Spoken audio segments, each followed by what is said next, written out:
आप सभी हिंदी प्रेमियों को मेरा प्रणाम। मेरा नाम है शिव प्रकाश। दोस्तों, टीजीटी हिंदी के इस यूट्यूब चैनल पर आप सभी का मैं बहुत बहुत स्वागत करता हूं। हमारा पहला व्याख्यान रचना या बनावट के आधार पर शब्दों के भेद था। दूसरा हमारा व्याख्यान उत्पत्ति या स्रोत के आधार पर शब्दों के भेद था। अब यह जो तीसरा व्याख्यान मैं यहाँ पर प्रस्तुत करने जा रहा हूँ, इसमें आप लोग देखेंगे कि व्याकरणिक प्रकार्य या रूप या विकार या रूपांतर, या फिर दोस्तों इसे ही आप कह सकते हैं प्रयोग के आधार पर शब्दों के भेद। तो हम दोस्तों इसमें देखते हैं। इस आधार पर हम लोग यहाँ पर देखेंगे शब्दों के दो भेद होते हैं। तो सबसे पहला जो होगा वह होगा विकारी शब्द और दूसरा जो होगा वो होगा अविकारी शब्द। पहली जो कैटेगरी होगी वह होगी विकारी शब्दों की,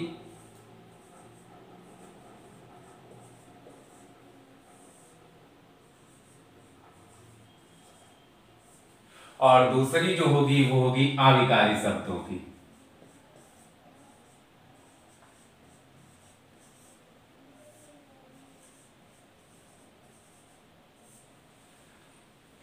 जो विकारी है, तो विकारी जो शब्द होते हैं वो मैं यहां पर आपको बता देता हूं। सबसे पहले संज्ञा, दूसरा है सर्वनाम, तीसरा है क्रिया, चौथा जो होगा वह विशेषण होगा।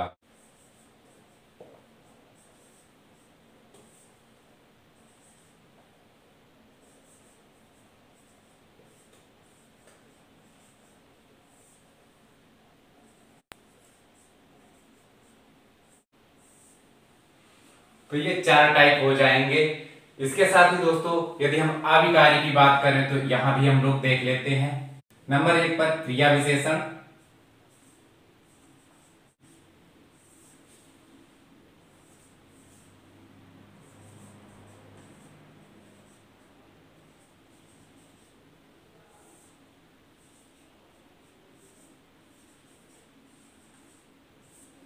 नंबर 2 संबंध बोधक,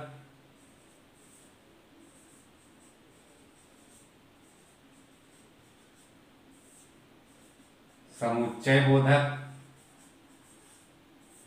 और जो चौथा है वह है विस्मयादि बोधक। तो विकारी शब्द दोस्तों वह होते हैं जिन शब्दों में कोई विकार आ जाता है जब हम उनका प्रयोग करते हैं, और उस प्रयोग में जैसे ही हम प्रयोग करने के आधार पर इनका जो रूप है वो परिवर्तित हो जाता है, वही विकारी शब्द होते हैं। और इन पर जो प्रभाव पड़ता है वह लिंग, वचन, साथ ही दोस्तों इसमें जो कारक होते हैं और काल, इन चारों का प्रभाव पड़ता है। इसी प्रकार से जो अविकारी शब्द होते हैं उनका किसी प्रकार का कोई भी रूप परिवर्तित नहीं होता है। तो आप देखेंगे जो क्रिया विशेषण, संबंध बोधक, समुच्चय बोधक और विस्मयादि बोधक है, ये जो चार टाइप के अविकारी शब्द हुए हैं, इन शब्दों पर लिंग, वचन, कारक और काल का कोई प्रभाव नहीं पड़ता है इनका, यानी कि किसी प्रकार से रूप परिवर्तित नहीं होता है। तो सबसे पहले हम देख लेते हैं संज्ञा शब्दों का।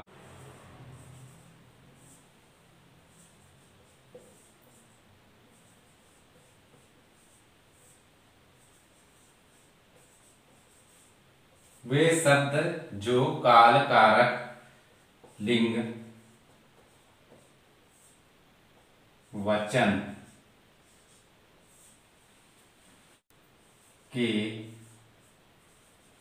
कारण प्रभावित होते हैं, प्रभावित या बदल जाते हैं।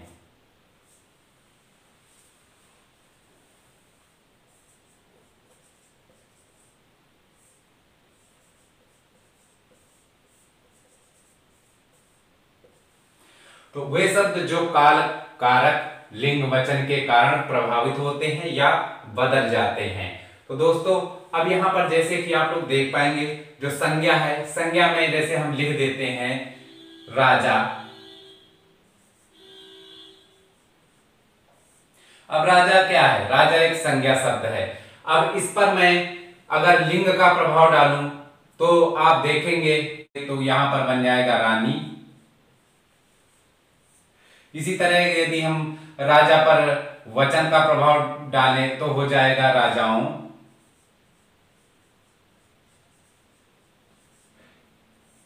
इसी प्रकार से आप अन्य शब्दों को भी देख पाएंगे। अब यदि हम सर्वनाम की बात करें तो सर्वनाम यानी जो कि संज्ञा के स्थान पर जो जो शब्द प्रयोग किए जाते हैं वही सर्वनाम होते हैं। तो जैसे वह, उसे, उसको, इस प्रकार से आप अन्य शब्दों में भी देख पाएंगे। इसी तरह से यदि हम क्रिया में देखें तो जैसे जाना, इस पर यदि काल का प्रभाव पड़ेगा तो हो जाएगा जाएंगे,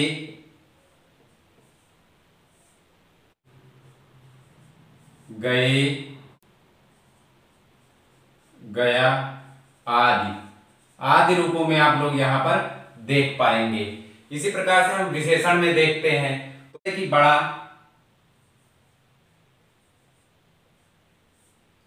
अब यहां बड़ा हम एक वचन के रूप में प्रयोग करते हैं जैसे कि राम बड़ा है। यहां पर जो ये बड़ा शब्द हुआ, यह जो विशेषता बता रहा है वो किसकी, राम की, यानी कि राम बड़ा है। अब इसी प्रकार से अगर देखें राम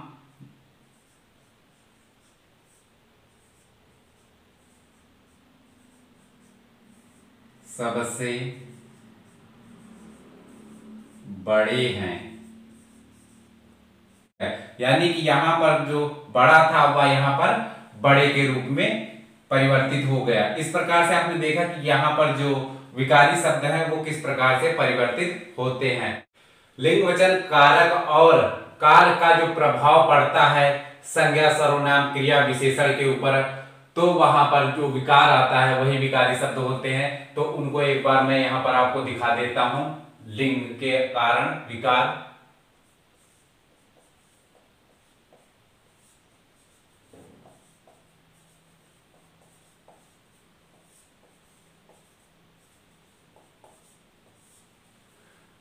तो आप लोग देखेंगे जैसे कि कोई लड़का है,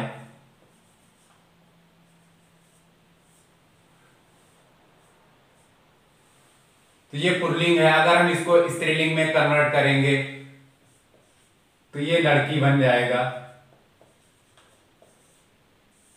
दूसरा जो विकार है वो देखते हैं वचन के अनुसार।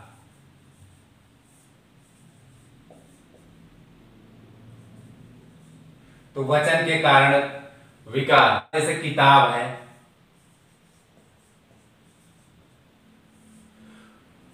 तो इसका जब वचन परिवर्तन करेंगे तो हो जाएगा किताबें।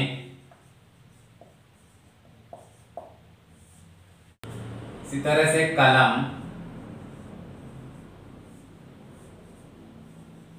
कलमें। अब तीसरा यहां पर कारक के कारण विकार,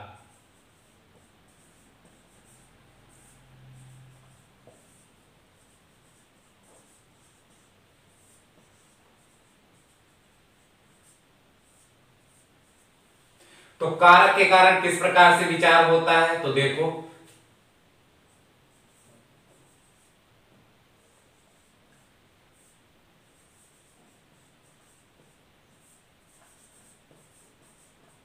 लड़का खाता है।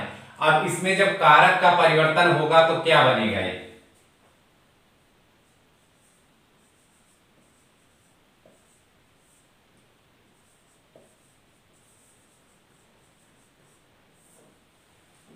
तो यहां हो गया लड़के ने खाया।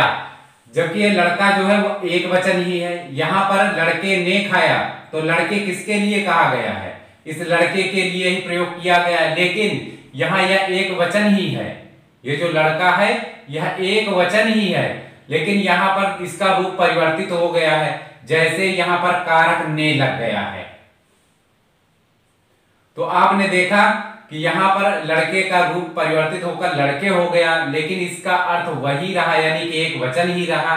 लेकिन यहां पर जो ये कारक है ने, इसके कारण यह यहां पर जो परिवर्तन आया है। इस प्रकार से आपने देखा कारक के कारण भी जो विकार हुआ उसके बारे में। अब जो चौथा है काल के कारण, वह यहां पर हम लोग देख लेते हैं।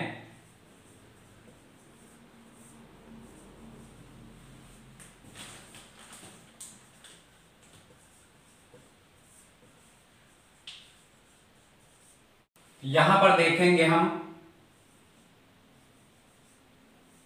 वह जाता है। अब यहां पर जैसे ही काल का परिवर्तन होगा तो क्या बन जाएगा, जैसे कि भविष्य काल की बात करें तो क्या हो जाएगा, वह जाएगा। अगर इसको हम वापस से भूतकाल में देखें तो क्या बन जाएगा यहां, अगर हम भूतकाल के संबंध में देखें तो वह गया था। अब हम यहां पर देखेंगे कि आखिर जो अविकारी शब्द हैं वो क्या होते हैं, उनके बारे में यहां हम देख लेते हैं। सबसे पहले हम देखते हैं क्रिया विशेषण, जैसा कि मैंने पहले आपको लिखाया था।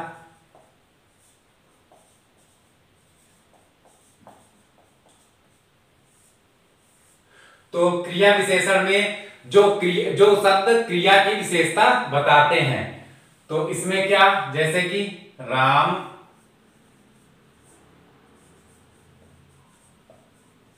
चलता है। जो चलता है, चलता क्या है, क्रिया है। तो जैसे ही इसमें परिवर्तन आएगा तो वो हो जाएगा राम तेज चलता है। अब आपने देखा ये जो चलता है, इसमें जैसे ही क्रिया विशेषण का प्रभाव पड़ा, यानी इस क्रिया पर विशेषण का प्रभाव पड़ा, वैसे ही दोस्तों यहां पर आपने देखा तेज जो शब्द है वह यहां पर बदल करके आ गया है, यानी कि जो उसकी चाल है, यानी कि उसका जो चलना है वह तेज है। इसी प्रकार से आप देखेंगे, अगर हम यहां पर तेज की जगह धीरे भी लिख सकते हैं, धीरे चलता है। तो जहां पर जो क्रिया है उसकी विशेषता बतलाई जाती है वही क्रिया विशेषण है। तो ये प्रभाव आपने यहां पर अब हम दूसरा बदलाव जो देखते हैं वो संबंध बोधक के संबंध में देखते हैं।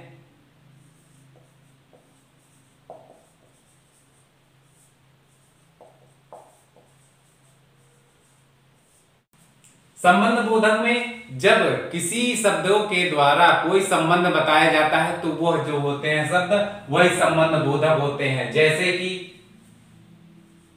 यह राम की पुस्तक है। तो यहां पर जो पुस्तक जो है, पुस्तक किस प्रकार से राम को जोड़ रहे, तो कौन जोड़ रहा है, वह दोस्तों की शब्द, ये जो है यही संबंध बोधक है। इसी प्रकार से अन्य भी देख सकते हैं, जैसे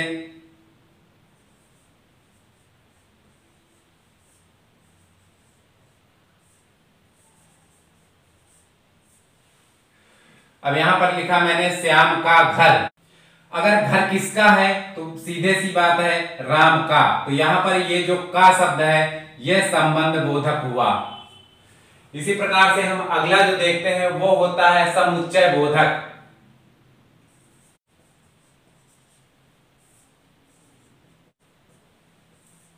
अब जो समुच्चय बोधक शब्द है वो दो शब्द या वाक्यों को जोड़ने के लिए प्रयोग किए जाते हैं, जैसे कि लेकिन, किंतु, परंतु आदि जो शब्द होते हैं ये इसी के अंतर्गत आते हैं।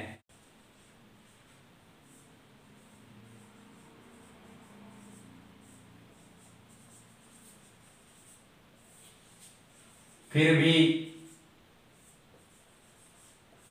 क्योंकि, और, एवं आदि, ये शब्द जो है वो समुच्चय बोधक शब्द है। इसके बाद हम चौथा नंबर देख लेते हैं। चौथी जो कैटेगरी है वह है विस्मयादि बोधक।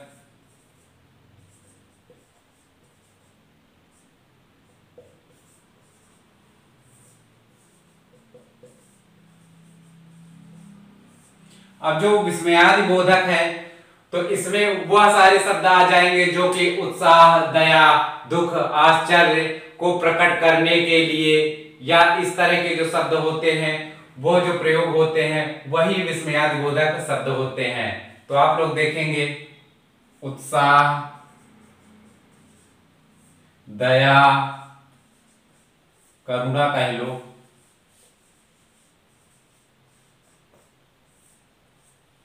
दुख, आश्चर्य,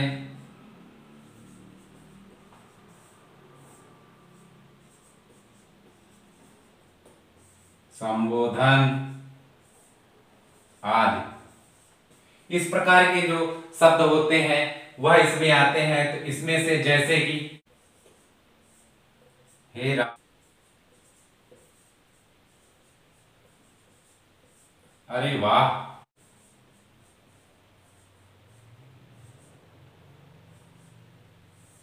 शाबाश, बहुत खूब,